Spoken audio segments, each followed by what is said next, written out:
Hi, my name is Steve Finch and I'm president of PandemicSupport.com. I'm here to talk to you about the swine flu pandemic. I've spent over 20 years with the federal government in emergency preparedness and response, and for the last number of years, I've consulted for public health departments. Well, last April, when the swine flu began sweeping across the country, most businesses were not prepared and they did not have plans. So they turned to their local health departments for help.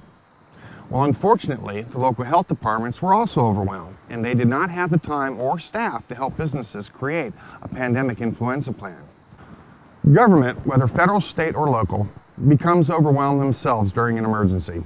As much as they would like to help everyone, some emergencies just become too overwhelming, and they're not able to help as much as they would like. This was very evident during Hurricane Katrina. Being prepared is your responsibility. And I would like to help you in that responsibility by providing you the peace of mind that with a plan from Pandemic Support, you are doing everything humanly possible to combat this pandemic in your business. The Center for Disease Control estimates that the pandemic is widespread. The possibility exists that as many as 40% of the population could become infected.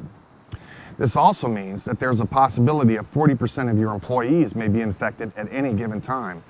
This does not include your vendors or your customers. The question then becomes, how do you as a business carry on? Planning is essential now. In August 2009, the U.S. Department of Commerce came out with guidelines for business planning for the swine flu. Well, I'm proud to say that their suggestions were already a part of my company's plan. Two other aspects of our plan deal with continuity of operations and the incident command system. The incident command system is how government manages emergencies. Business needs to be aware of this in order to make sure that their interests are heard and protected.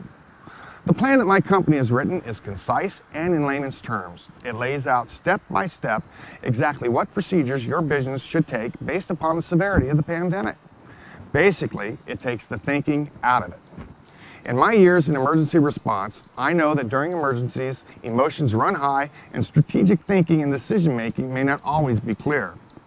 But with our plan, you will know exactly what to do and when to do it. I realize that this is a daunting task, that we are in uncharted territory, but we can get through it if we work together. My company's pandemic plan can take the guesswork out of your response efforts and provide you with the knowledge that you are doing all that can be done given the circumstances. Thank you for letting me help.